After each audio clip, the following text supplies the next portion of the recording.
communication is not about talking.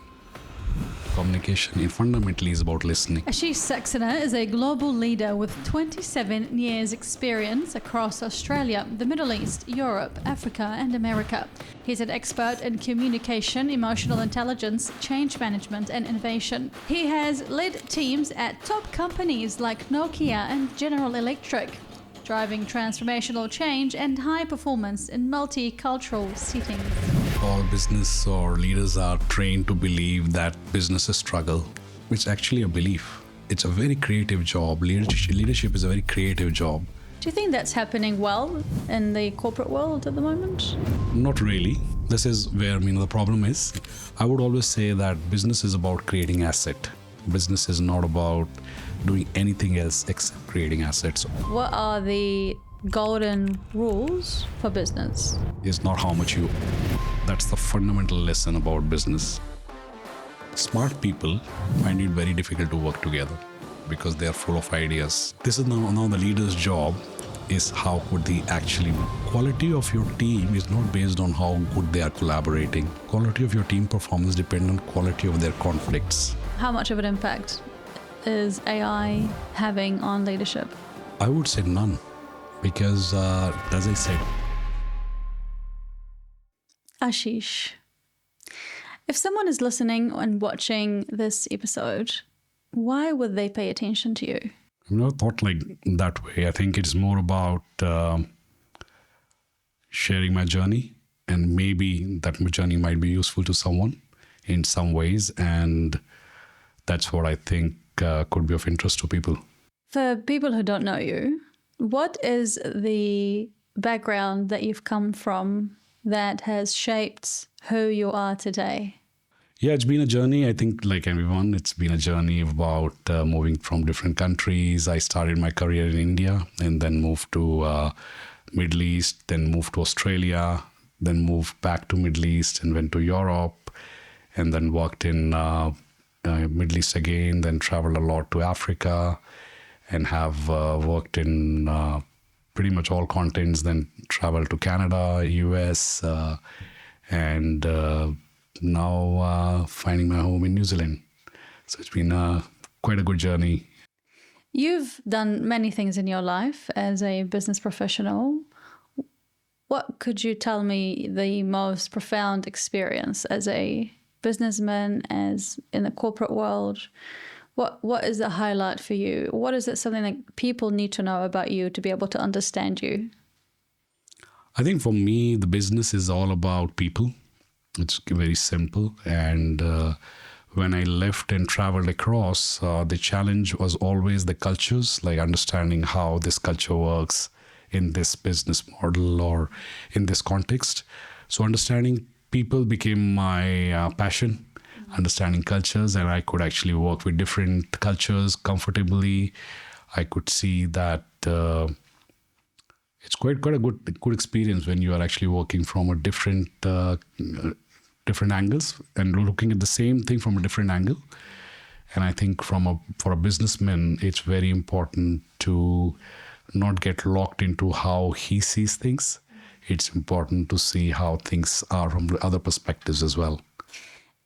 Like this conversation that we're going to have today, who is it good for, do you think? Well, I think anyone who is actually in a business or in a leadership position in an organization could benefit from it. The journey that I had and the challenges that I had in leadership, in business, and how I could actually use some of the tools that I maybe developed and used the tools from some books. How could we actually integrate that into better leadership, better business model, and so on? Because you're very much of an expert when it comes to computers and phones and electronics, and quite the man to go to. Can you talk me through that experience a little bit in terms of your work in the Middle East and in Europe, or you've done a lot in your life, and can you walk me through how you've become so successful as a corporate business individual? Well, my journey started like I was after my college, I did a course, and I wanted to learn that things that I done in the course much better. So I thought that teaching what I was learning is important, then that way I could learn more. So I started teaching in the IT classes, where I started teaching students about the stuff that I wanted to learn. So it was a good starting point, because I always encourage people to start their career as a trainer or as a teacher, because that gives you very good communication and how to handle people, how to manage a classroom. What if there's an element in the class and he's creating an issue in the classroom? How do you manage that? Unfortunately, the trainers in IT are not very highly paid. Mostly the technical people who are hands-on are the area of well-paid jobs. So I really enjoyed being a teacher, and then I learned a lot about presentation skills. I learned a lot about people. I learned about how to manage things. I learned about preparation. I started feeling like I could share some wisdom as a trainer, as a teacher. And slowly it dawned on me that this is what I want to do. And then I changed. I moved the country, and I was still a trainer. I went to Middle East. I was still teaching. Are you talking about teaching in what? The IT courses, like Microsoft courses. At that time, we used to have Novell. So there were some IT companies that courses I used to teach. Basically, my idea was that I wanted to become an expert. And so in order for you to become an expert, you chose the direction of having teaching people something, exactly. learning, that kind of, being a teacher so that you can actually handle what you're like calling it communication in today's age. So if someone wants to become an expert, what are the things that they need to do is to learn how to teach. I think that's the most important thing. So anything that I would like to learn, I see if I can teach that. Because you become an expert by teaching. You don't become an expert just by absorbing information. So that was very good learning as a beginning of my career, that I could learn anything. If I want to learn anything, I just need to teach. And even if I'm learning and not teaching, I need to get the mindset that I need to teach this. So the moment you do that, the understanding concept becomes quite different, because you're now from a perceiver that I would like to share this.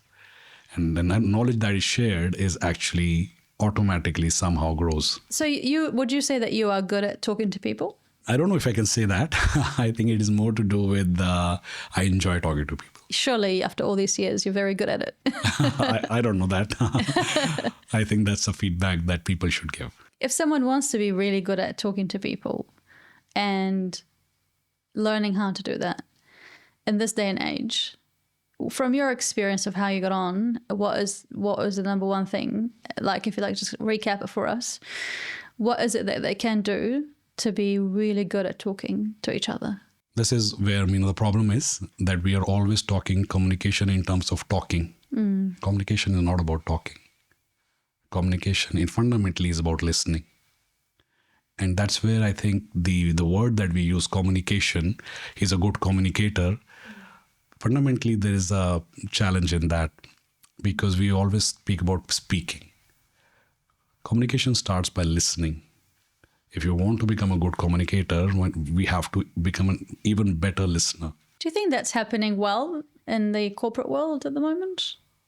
Not really, because I think we are all being trained to be a good communicator, which means we are good at speaking. Not really. There's hardly any training that you see how to listen better. The thing about listening well and speaking well, how can you listen well? I think number one point about listening is being present. Because I read somewhere, I fundamentally think this is correct, that when you speak, you are absent. Because often when you have spoken something, you realize, oh, why did I say that? Whereas in listening, that never happens, right? You would never say that, oh, why did I listen that way? Because listening is all about being present. So fundamentally, if we are present with a person, there's something that opens in the person. And from that, there's a hope for communication. Most, I think, the conflicts are about people are not being heard, people are not being understood. I think fundamentally the communication concept needs to change. It needs to come to the fundamentals of listening, understanding, validating, seeing. Once we do that, then once that part is done, we move to now communicate. How can you listen well and how can you be present well? You talked about listening, but how can you be present? What does it mean to be present in a corporate sense, in a business ownership sense, in an entrepreneurship sense, when you're like busy or full, doing a lot of things and a lot is on your mind? Like that's what the issue is with a lot of business people. There's a lot of noise inside our head that, like speaking for myself, I find it difficult to get to be in the present. In fact, I was reflecting about that this morning, how sometimes I find myself either in the future of what is coming next or in the past and what has happened and how did that happen and why did that happen. But I should really be in the present. And I feel like if I feel like I'm going to be in the present, thinking about the present, then I'm missing out on planning for the future. How does that work? Like from your experience, what have you found to work in terms of, do you do it consciously or subconsciously? What's the method? Coming back to your example, you are seeing that you are going in the future. You're thinking about the future. But that is also happening in the present, right? When you're going in your past, that's also happening in the present. Yeah. You're just choosing to go in your past. You're just choosing to go in your future. When you choose to be in present, you choose to be in present. So how do you know that you're in the present? When you're in present, there's some sort of, you feel it, number one, because everybody's seeking it. Everybody's seeking presence. One of the fundamental things I realize in my sessions when I'm working with my team or in coaching, everybody wants to be present. But they choose to be in future, they choose to be in past, because the mind is just trained like that, okay, if I get that, I'll be happy. If I fix that, I'll be happy. If I do that, I'll be happy.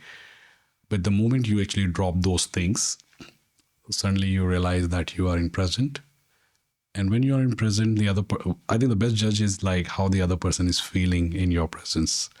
If the person is feeling calmer, the other person is feeling more quieter, that also tells that you are present. That's very interesting what you're saying, because if you feel that you are calm and quiet or have a sense of solitude, then that's an indication that you are present. If someone makes you feel agitated and anxious, are they not with you? Are they not? They're physically there, but they're not. Often that's the case, that we want their presence. Like at home, we want their presence. We want to be heard. We want to be understood. We want to be acknowledged. And all of these things happen only in the present moment.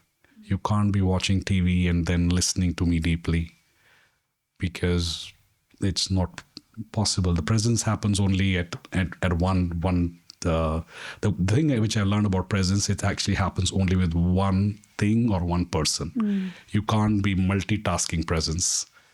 So when you are fully present with a person, not watching your phone, not going somewhere in the future or in the past, the other person starts feeling it. And once the other person starts feeling it, you would see that there's an impact on their conscious. They start feeling more calmer.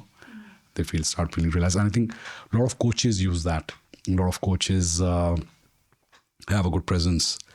And that's how people feel very comfortable in their presence. You have a lot of insights about thought leadership, about culture and about behavior. And, I would love to have you share some insights about your upbringing in your hometown and from India. How did you become so centered and wholesome or holistic in the way, like even in the way you're talking right now, you're very calm and centered. How have you done, like, is it your upbringing, how you grow up in your own village or your own town or your own city, or you've worked on yourself throughout your life to be able to be a great, businessman as you are today? I think to start with, I wouldn't call it as centered, just to sort of, because the moment I put a label on that, I would always want to get into that state.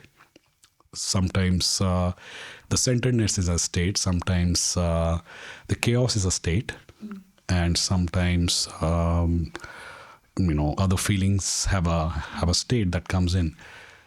But then not getting too distracted by that is what I always aspire to achieve, because if you get too locked into fixing anger or frustration or anxiety, you actually get engaged. And the moment you are engaged in fixing an anxiety, guess what? It increases more. And I think I gave you an example, like we are talking a lot about stress-free, people. I guess that's where we're getting locked in again, because there's nothing called stress-free. There's an increase in peace that can happen.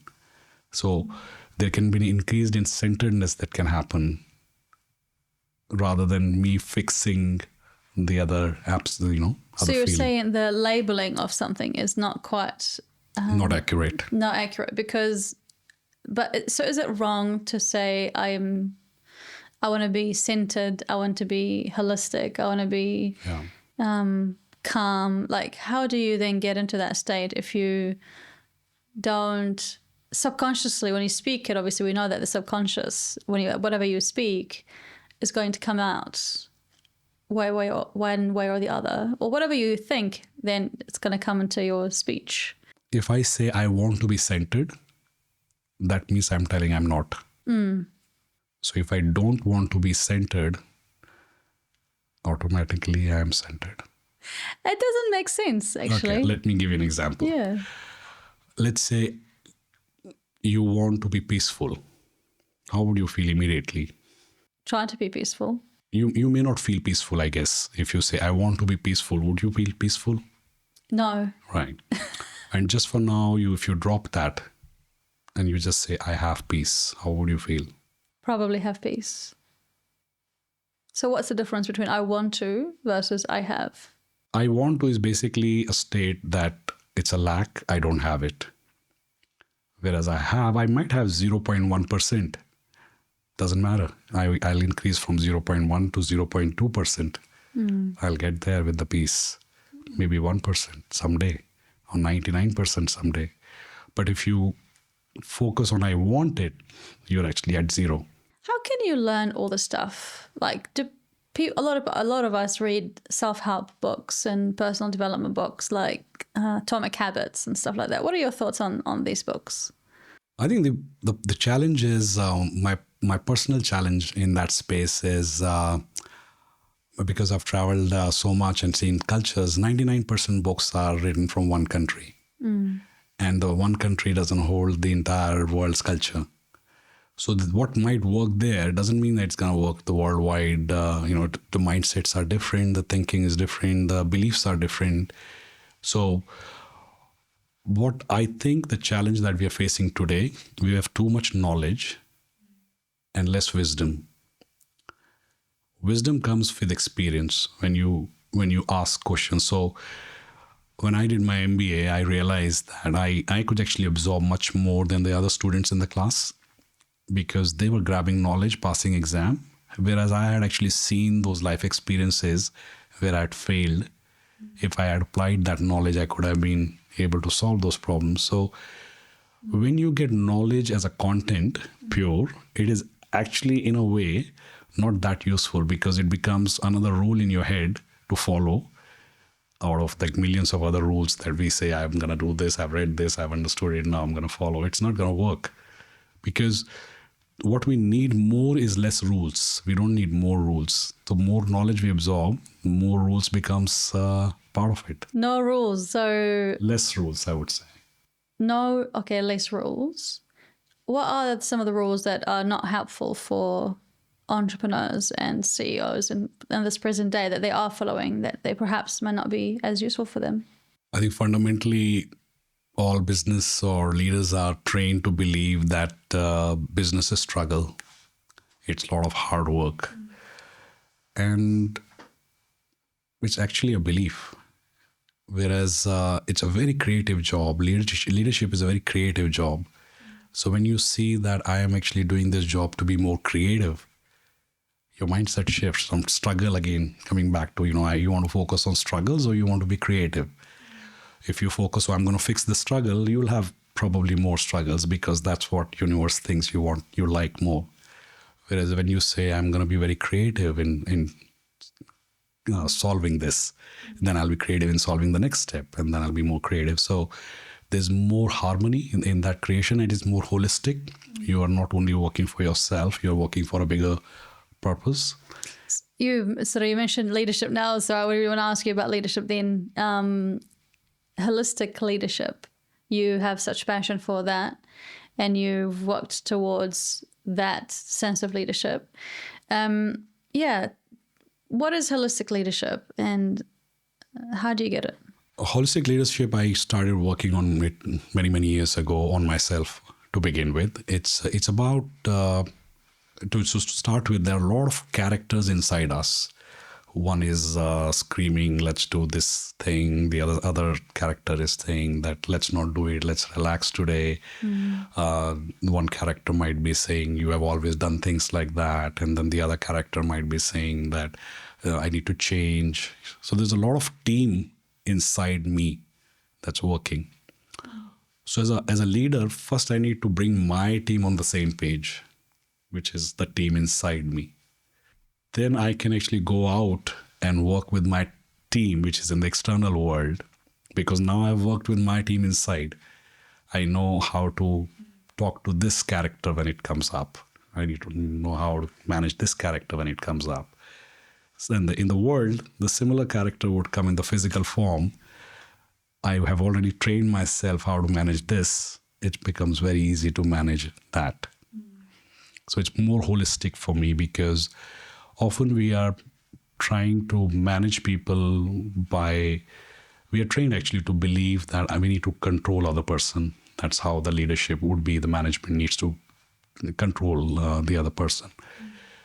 But when we are able to control within certain personality, which is part of this personality, it's much easier to have a harmony with the personality outside, because it's the same thing. If I'm not able to manage it here, I will not be able to manage there. And then I'll put rules, I'll put discipline, I'll put a lot of HR processes in place, and that doesn't necessarily work. It's more fear-based. Ashish, we're talking about leadership and holistic leadership and being present and having peace and all that. But, I want us to go back to where you grew up and paint me a picture of your upbringing and how that was so significant for you to be who you are like today. Yeah, that's a story.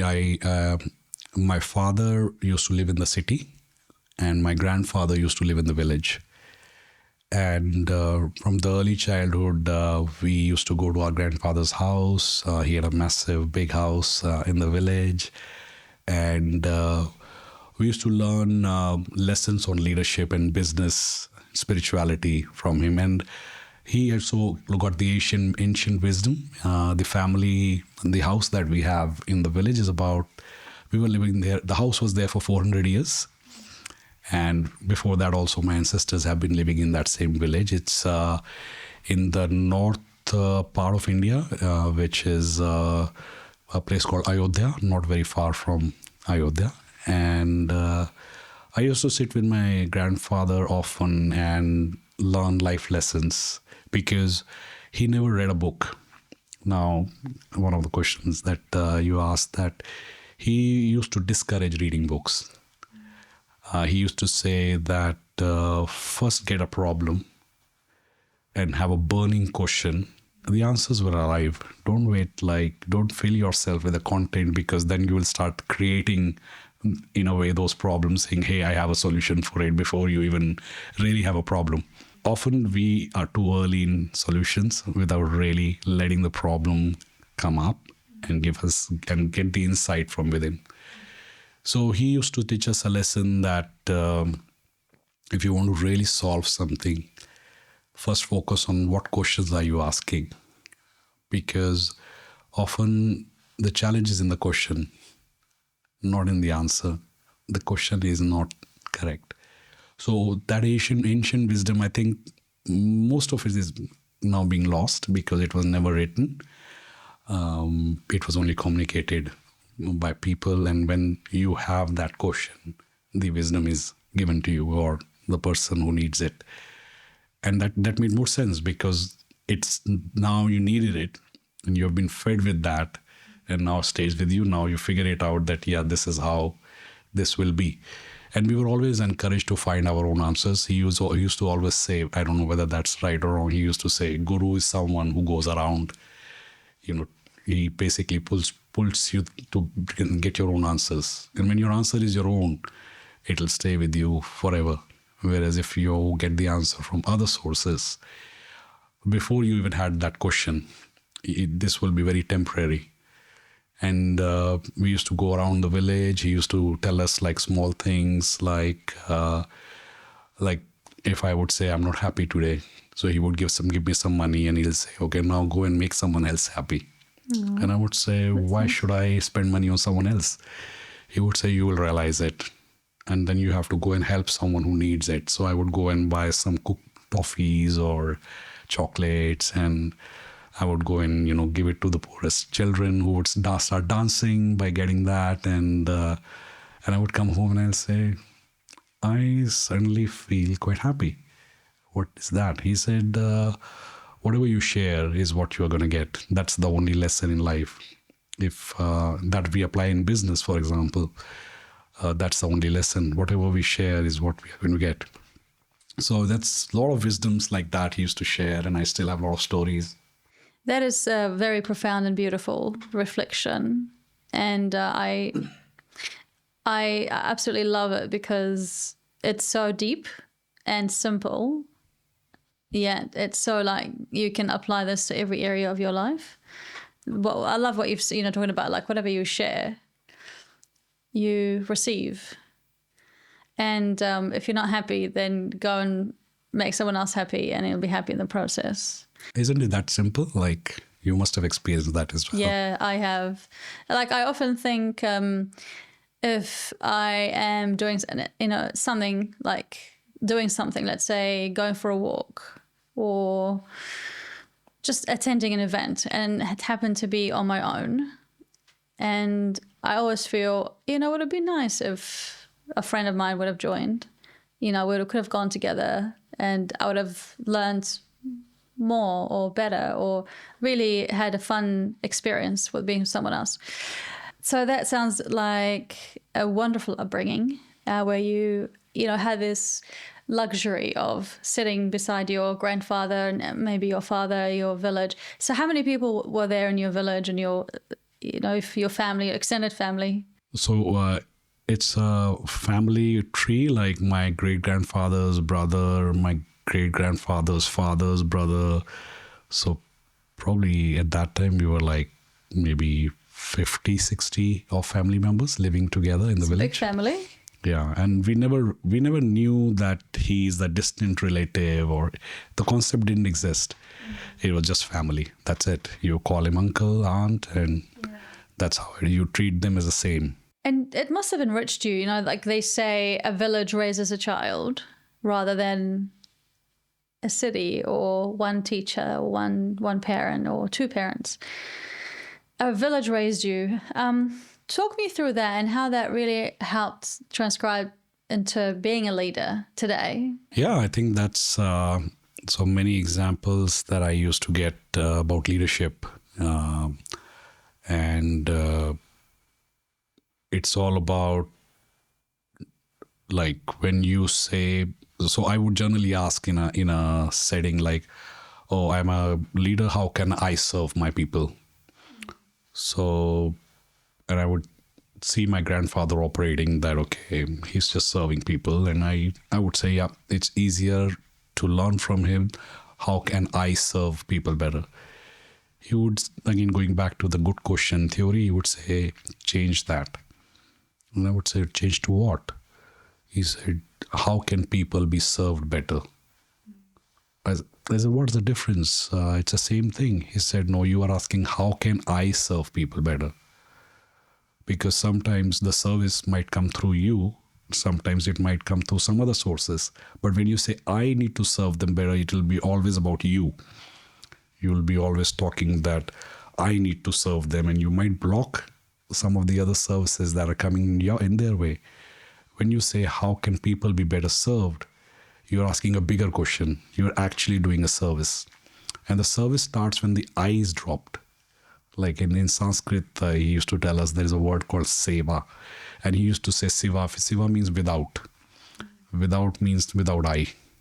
So when you drop that, and we actually used to experience that, go with him, do some, people used to come to the house and he would give freely to people. And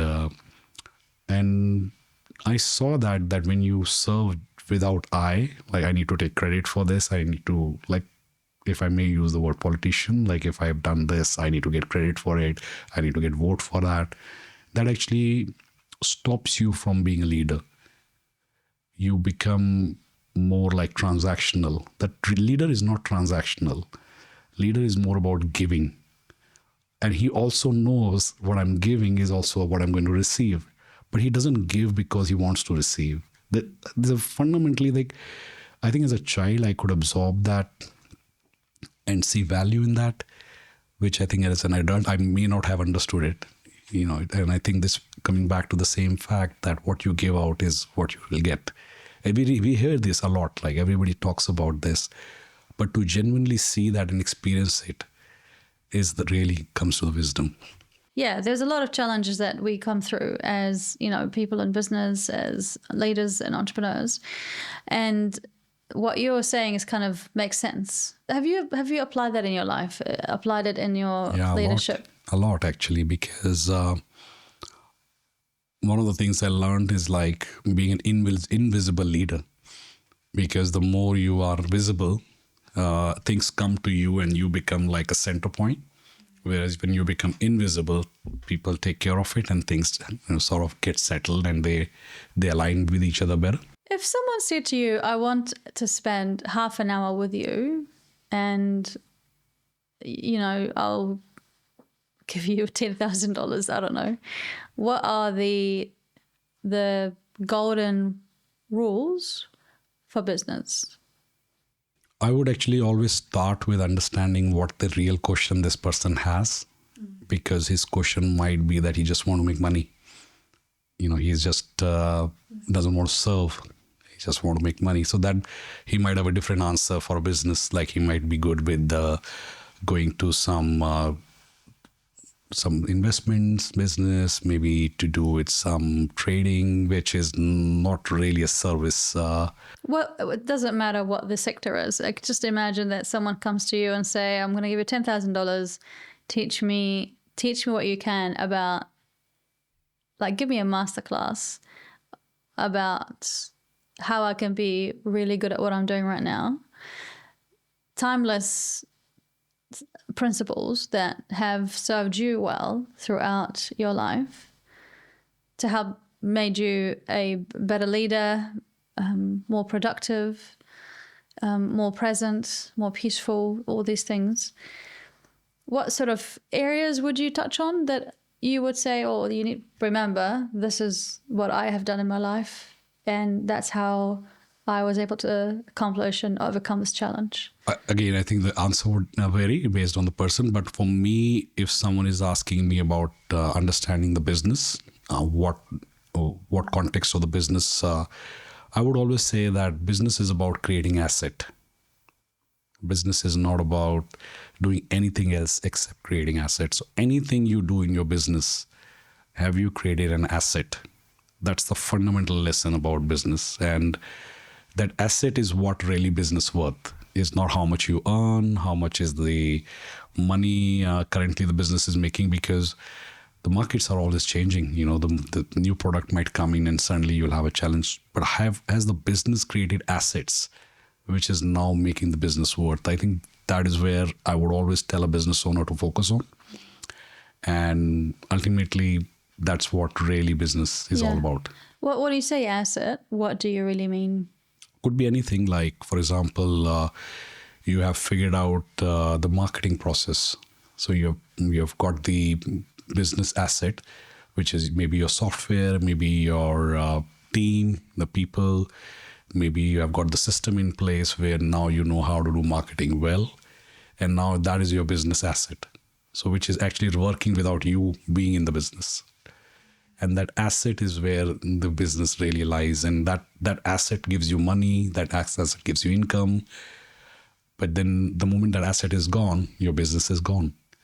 So fundamentally, I think people believe that business is there to generate income, which is fine. I think there's a part of it. But as a business owner, our job is to create asset in the business. The business becomes the asset. How can, for someone like listening or watching, thinking, well, I would love to create a good asset, whether they have a good one already, whether they are in the process of creating something great, or maybe like coming up against some challenges in terms of how you're going to create such assets in your business. What are the fundamental steps that you would have to take to ensure that you're getting that asset up and running and, it's actually bringing you money, but you're working to grow it and make it better and better? I think we can take some examples like McDonald's. They don't make the best burger in the world, right? But their asset is the operations process. They have figured it out. Wherever you go in the world, their asset is that the operation is their asset. Similarly, Coke is not water, but still people drink Coke. So they have figured out that the advertisements that they run is their asset. They have figured out how to run local campaigns worldwide and make Coke as a brand anywhere in the world. You may have a lot of money, but doesn't mean that you will have the asset of creating that product in that market. Coke has figured it out. Similarly, when you look at Microsoft, their asset is their softwares. So these softwares earn money for them. It's not that they are running a business to just generate money. They are running a business to create assets, and the asset gives them money. So the more the asset becomes in the more softwares Microsoft has, more income Microsoft creates. So in my business, in your business, how much is the asset that you and I are creating would define how much is our business worth. Not necessarily how much is producing today. It may not be giving income right away. Sometimes it takes years before you start making money. But in that period, you have created that business asset. And that asset is what business is really needs to be the focus for any business owner. So would you say that a brand is an asset? Yes, 100%. What would be a liability in a business? A lot, actually, which, anything which doesn't really is your asset, like could be loans. The business is divided into 4 parts. So number 1 part is getting the business part, which is about marketing and sales. The second part is about doing the business, like if you're in a training company, your trainers. If you are in a media company, your reporters, they are doing the business. They're not the one who is getting it. So people are getting the business, then there are people who are doing the business. And then there are other people like finance, HR, who help support the business, like supporting the business. And the management, which is we call it as a guiding the business. So in these 4 parts, when I would be talking to some friends who are owning the business, I would be focusing on how are you really getting the business? How are you really doing the business? How are you supporting the business? And are you actually guiding the business? And now doing all these 4, are you really creating an asset by rerunning this? Because the business is when the owner is not in the board of directors, is not part of the organization chart. That is where the real business is. You just made the system so good. Now it's an asset. Otherwise, a lot of self-employment often looks like it's a business, but then the day you stop working, you stop producing money. Some of the insights that I would like to know from you about why do you think businesses still need the help of the outside companies to help them run their businesses?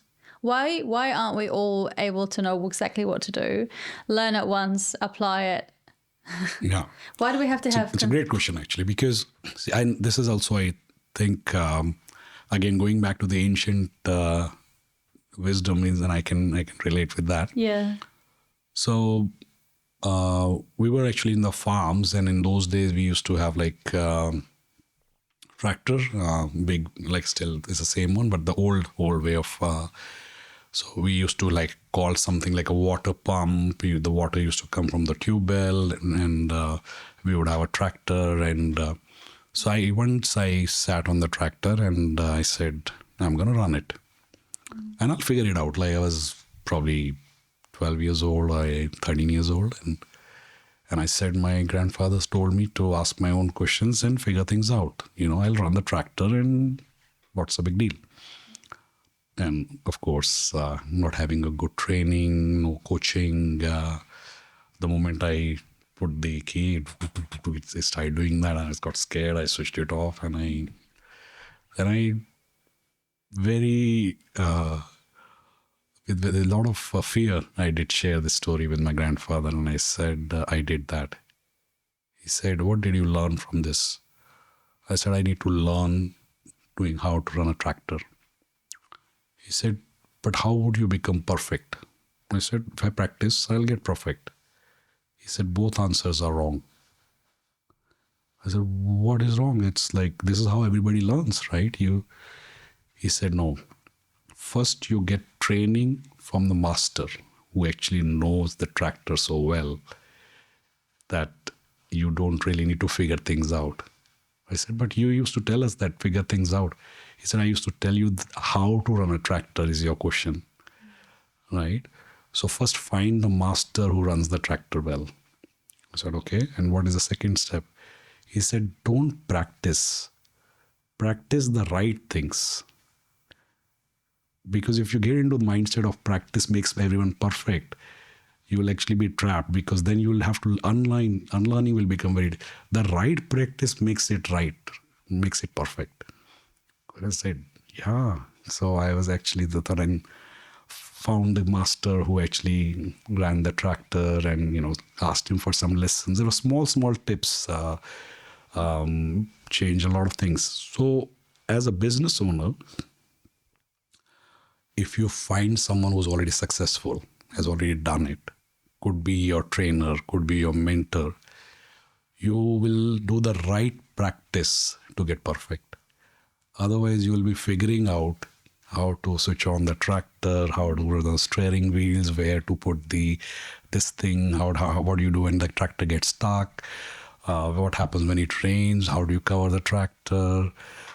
You wouldn't know this. You will be figuring each step on the way. And that's where, so company needs to hire people who have already done it.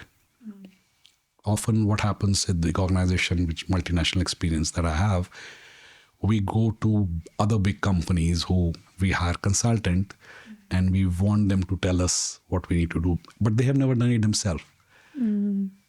We need to find people who have done it. If I am a media person, I would find a media person who has done it. They'll be expensive. They'll be very difficult to get, but they hold the key, because the right practice will make the right perfect, right?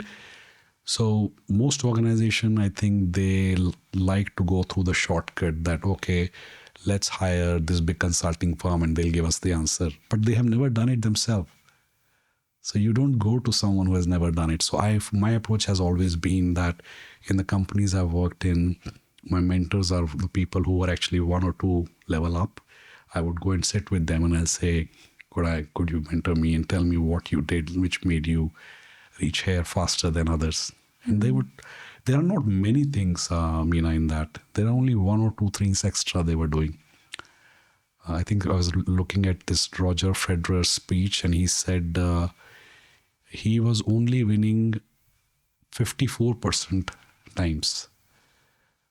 The other people probably were winning 49% or 46%, but he was winning 54% and he became a champion. You just need to be 1% extra. You just need to be 1% better. And to get that right mentor, right advisor, right guru, like, is the journey that we all need to have. But once we find them, it makes it much easier. It's very important, of course, because the more mentors I have in my life with different aspects of my life, the better I've seen myself improve. Definitely, I can tell you that I am not the person I am today without the experience of, the teachers at school, my parents when they were, when I was a lot younger. But, as I grew older, I need specific training and expertise in every area. So I highly, and I at some points in my life, like I did want to do it on my own and figure it out. And it would take such a long time. Like, of course, there's no question. So I absolutely, I agree with you. Definitely, we have to have the coaching and the training and investment in that for someone who's already done it. How do you approach people who refuse change? You've probably have worked in your company, in your Middle East. And what was the company that you worked for? I've worked with Lucent Enterprise, then Lucent Enterprise, and then before that, now Lucent, which was now acquired by Nokia.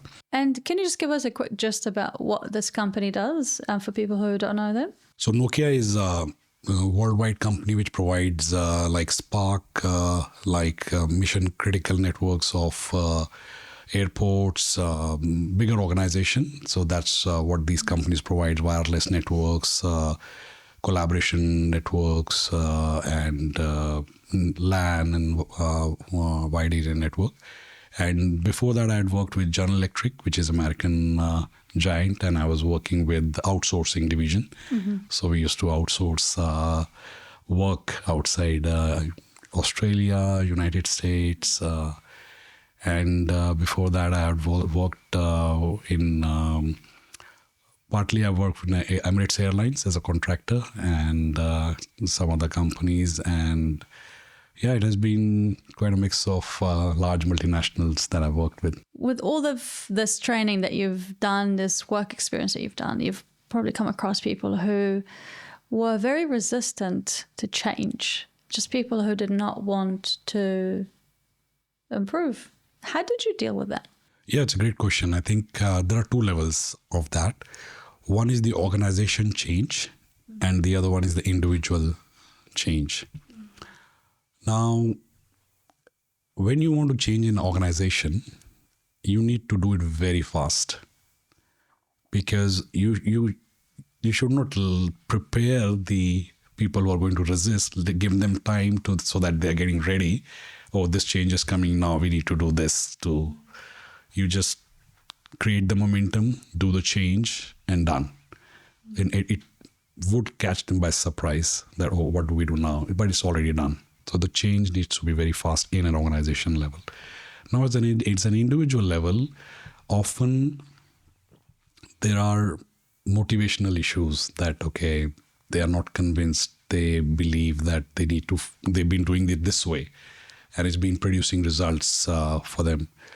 It's very important as a leader to focus on what has been working, because I might see something as an improvement, but doesn't necessarily, because I don't really have a data to prove by doing this it's going to really improve.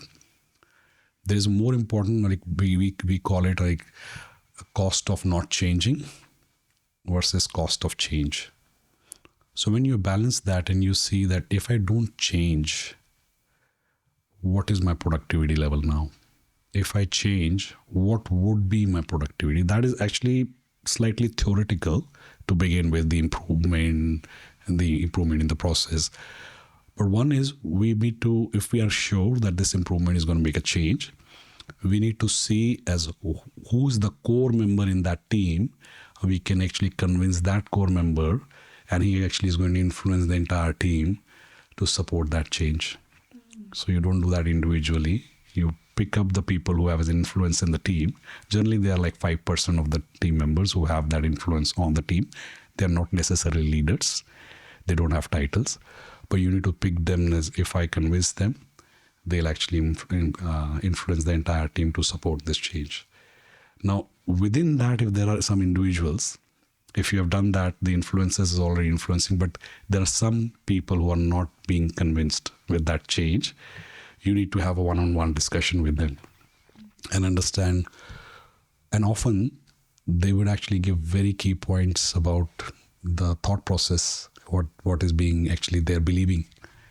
And one of the things I do as a leader is that I always ask team to give me feedback. Not because I want to improve, but I want to know what are their beliefs about their leader, what their perception is the leader should be like. So when I'm dealing with that person, I need to actually demonstrate those qualities which actually he or she wants to see in his leader. So by taking that feedback, I would have enough knowledge that this person views the leader like this. So if I'm engaging in a conversation of change, this is how I'm going to operate.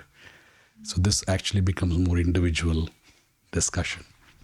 That's very profound. Yeah, definitely. I love how you pick and choose who you choose to influence. I mean, how do you know that this person is going to be influential to influence the team around? What sort of qualities do they need to have in order for you to trust and say, yeah, this person is going to be great if I tap on their shoulder and share the change and share the vision, they will be able to influence. And then also, wouldn't it be your role as a leader to influence the change, as opposed to tapping onto someone else's shoulder and saying, this needs to go that way? How do I identify the influencer? This is actually observation again. Going as a leader, you would be observing as who's the person who's seen as respected, someone who supports people and the organization, has a good values, and is actually influencing the team. So you could run like a small game where you could actually put people in the room. And if you have a thought like this person, I think is an influencer, I think there are a lot of team building games. So the game that we used to play is you lock like few people in the room and they have to unlock and find the key to come out of the room. And you can see on the camera who's actually influencing the decisions in them. We're not too worried like whether the right decisions in that room.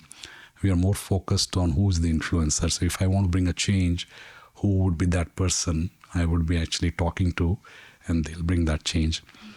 And you asked the other question was, is it not leader's role to influence? No, it's not.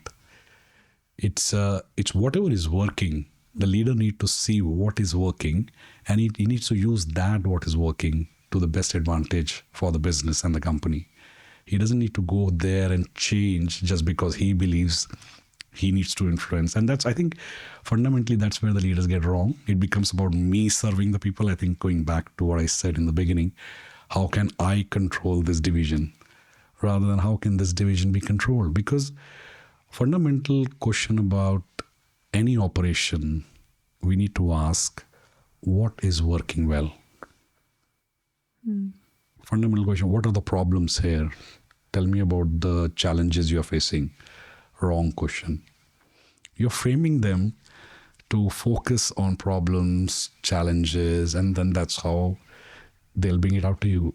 If you focus on what is working well in your life, Meena, if I ask you, what is working well? This conversation. Does it change? Like if I ask you, Meena, what is not working in your life versus, Meena, what is working in your life? What do you feel? How do you feel? This question changes you. Again, what we started with, we are asking wrong questions. We just need to ask right questions. The answers are just waiting to come to your, mailbox. But we've been trained that, okay, now as a leader, I need to go fix problems. No, I need to first figure out what is working. Okay. And then I need to ask second question, what can be done differently? Changes the entire energy and entire mindset, perception of the team. Because I'm thinking now, like picturing a CEO in his office or her office, grappling with all the demands of their role and the challenges. I mean, it doesn't have to be a CEO. It could be an entrepreneur or whatever. But, you know, let's take a CEO, for example, of a major company or organization. And he or she is struggling to bring this team together, keep this team together, and have a cohesive operation, an operation that makes sense and one that is productive and makes money and everyone's turning up on time and people want to be there and there's a respect and there's a retention, like staff retention as well. It's quite a heavy thing. So I would love to know from you, how can they go about it if you had someone sitting right there and asking you, how can I do this? I think the challenge that CEOs have is the smart people. I think this came from Jeff Ma. I think Jeff Ma said that, and I truly believe that smart people find it very difficult to work together. Smart people Find it very difficult to work together because they are full of ideas. And so is the other person because he's also smart. He's also thinking. And the third person who's smarter will also be thinking. So they have, this is now the leader's job is how could they actually bring those people together on the table, even though he knows there'll be a lot of conflict. But the quality of your team is not based on how good they are collaborating. Quality of your team performance depends on quality of their conflicts. If we acknowledge conflict and collaboration, both are actually same thing. The good conflicts, good collaboration, good conflicts. What's a good conflict? That I've never heard of that term before. Conflict is a step before collaboration. You start with that. You always start with the mindset that, oh, great, we have conflict, which means there is a chance for collaboration. Again, it's cultural as well. I think you would understand that most cultures decide not to speak to each other because they have a conflict. You know, they'll stop talking to each other. Oh, I have a conflict, so I'll not be talking to him or her. Or that relative is not talking to the other one because there's a conflict and they stop talking to each other for like years. Yeah. But conflict is a step before collaboration. So when you see from that context, you see, oh, I need to do something to do step 2 now. So step 1 is there in place. Now from conflict is a step before collaboration. Oh, which means we are moving towards collaboration now. Just by asking or changing your perception about that. And then we have this game which I love playing. It's called, I haven't named it actually, I should name it something. I call it like brainstorm intelligence. I used to use a ball. So I would give you this ball and you speak until you have said whatever you need to say. And there are other people in the room and you will give the ball, which I think it was from Stephen R. Covey. He showed it once, the person who wrote that 7 Habits of Highly Effective People. So once you've shared your whatever conflicts, whatever issues you're facing, the other people are taking notes, but you would only give the ball once you have finished whatever you wanted to say. Though nobody else is going to speak while you're sharing that. It could be like thoughts that you would share, you may have emotions, your feelings, whatever. Your vulnerable side, some people get vulnerable there, and nobody else knew that is affecting that person so much because that's something really important to that person and others did not know about it. And once that ball is moved to the other person, he or she shares her view. And then you start seeing how differently they're perceiving things. And once they know each other, once they have heard each other, coming back to the listening part of it, often there's a shift People say, oh, I never knew that is so important to him. I didn't know that that's so important to her. Or you start having that communication on that table, and then from that conflict, you start moving towards collaboration. But then conflicts are needed. In a environment where conflicts are not there, that means people are not being that creative to find new things, not challenging enough. I think in Parliament, this is what they do a lot of times. And in life, even when you're married, quality of your conflict defines how quality of your collaboration. Oh, give me examples, please. So in a couple like me and my wife, of course, your partner, you have conflicts. Conflict is all about not being understood, not being heard. I think we were discussing that in the beginning. It's all about not being understood, not being heard, not being acknowledged, not being validated. So you do the same thing. You find some time together in a place where you and your partner is there, and whatever object you use, you give your partner, and you say, okay, you will only give this back to me when you feel that you're heard, you're understood, you are acknowledged, and you are validated. And until then, and you do a toss, like whoever goes first, because in conflict, both are speaking at the same time, and generally louder. Do you know, like the psychology of being louder in a conflict is the other person is not able to hear you. Otherwise, you don't need to shout, right? There's no reason to shout because you're just feeling that whatever I'm saying is not landing on the other person. So you increase your voice so that it lands. It doesn't work like that.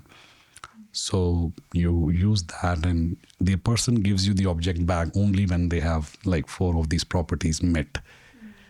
And the one moment you understand the other side and it hits you, you are now ready to be empathetic. And then the ball comes back to you, you share the same thing, and you do it until you start feeling it's now getting into the conflict is step before collaboration is now moving towards collaboration. Once you're in collaboration, again the conflict will arise. Again you do this, and so you keep growing in the relationship. Have you applied this moving the cup around in your own life? A lot.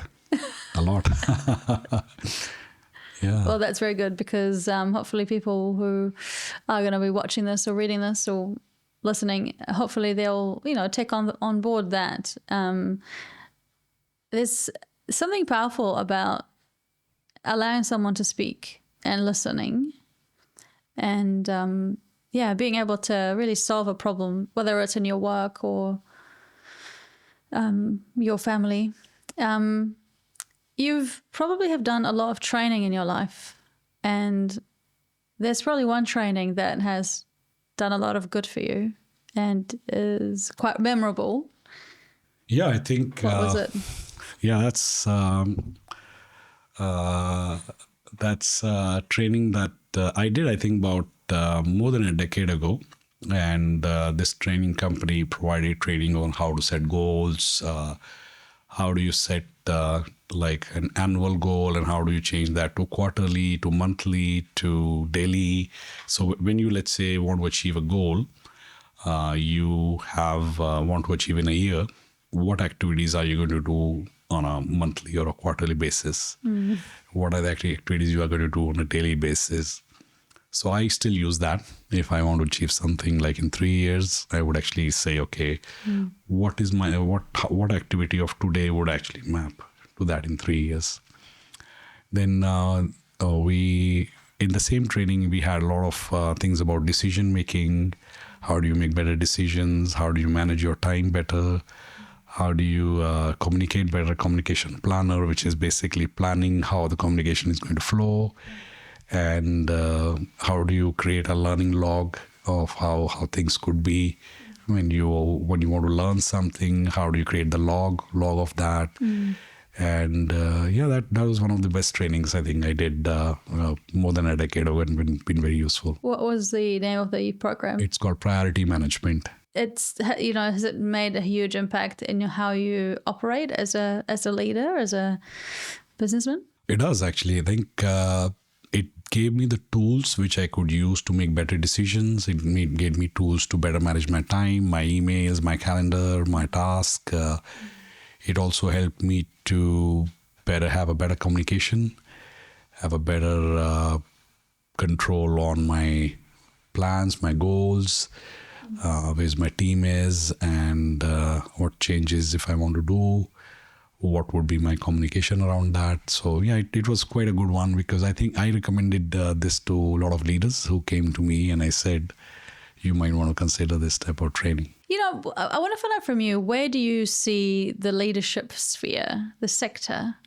Where do you see it moving forward in this day and age, in this AI phase, AI integration and technology?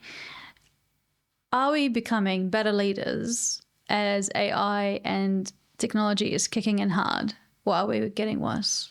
Again, that's a great question. I don't know about the future, but I can tell you now, there's a shift in the leadership style. And the shift is actually more and more empathy is now being encouraged in the leadership. Previously, it was more about authority. Now I see there's a change that leaders are now expected to be more empathetic. Oh, empathy, right. Empathy, yeah. And I think that's a fundamental shift, and that's where I see that diversity and inclusion. A lot of people are now talking about diversity, inclusion, equity. That's also bringing that empathy into the organization to accept diversity, to embrace, we are different. And I think as a leader, more empathetic he or she becomes, it's actually good for the team, because they feel that there is a bond at not more on a mental level, more on a feeling level, or a more on a heart level. I do want to stop there and zoom back into the shift from authority to empathy. Can you talk more into that, please? Yeah. So if you see now, or if you see in the past history, most of the wars happened because there were authoritative leaders in place. In an organization, that happens a lot. The authority could be authority was useful in an industrial age, where you just have everybody is just executing what you're telling them. But often in an IT environment or a new age, people know more than you. It's not an industrial age where you command and people just execute. Right now, people know more than you. So what you do, they are actually leading you. So there's a shift that, hey, they are leading me. I am actually, in a way, it's tilted that I'm working for the leaders. So I am actually servant to these leaders. That is the empathetic leader. So being empathetic and being a servant. Whereas authority is you give a command, needs to be executed, right and wrong. Nobody asks the question. I think it's quite a lot. Kind of a dictator, really. Like a dictator, where you cannot challenge that. So when we compare that conflict to what we were talking about, the dictator doesn't like conflicts. So he doesn't have a good collaboration, by the way. He has the fear-based collaboration. Whereas now you need people to have conflict, come up with a conflict. As a leader, your job is, okay, this is a step towards the collaboration. Let me help shift this. And then you become more, I'm serving you here. I'm actually here to serve you. And once you have that mindset, you automatically become quite a good leader. So, and also, where do you see, how much of an impact is AI having on leadership? I would say none. Because, as I said, AI cannot be empathetic, right? AI is a servant, but the empathy part of the AI, which is genuine listening, genuine connecting, genuine acknowledgement, that can only come from the human. And that the person who does that, for me, that person automatically either is an influencer in the company or is a leader. Who are some of your inspirational leaders that you look up to, and why? There are a few names. I told you about my grandfather. I used to listen to him a lot. My father, was a teacher, and he was very influential. And used to read a lot about Mahatma Gandhi and his influential leadership style. And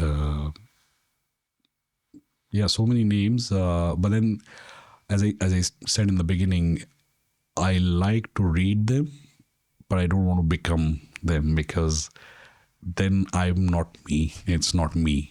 It's more like I'm creating one more rule in my head that I need to be like them.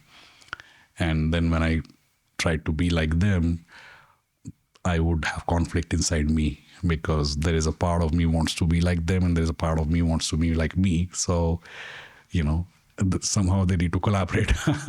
But those part needs to come to collaboration, and they need to come together. And so I'm more comfortable being me. If you did read the book, any book from now on, and you want to be better, how does it work for you to learn and apply from the best but not be them? Like, it's more like I need to have a firing question. yeah. Like, it has to be, and am I asking the good question? One, is it firing enough? Is it like burning enough? And am I asking a good question? So second step is more important than the first one. We often have this thing that I don't like my job. All right. That's a statement. What is a good question you may have? Oh, how can I like my job? All right. Or how can I find a new job? Yeah, which one is more right now practical? Well, maybe how can I like my job? Because if you figure out how to like your job in the adverse condition, when the conditions are good, it'll be like a walk in the park for you, right? So, but the job, this question, often people don't ask this burning question. Like, it's not burning enough. Otherwise, they would actually find the answer. They would have, like, if I rate it from 0 to 10, they always stay at 6 and 7.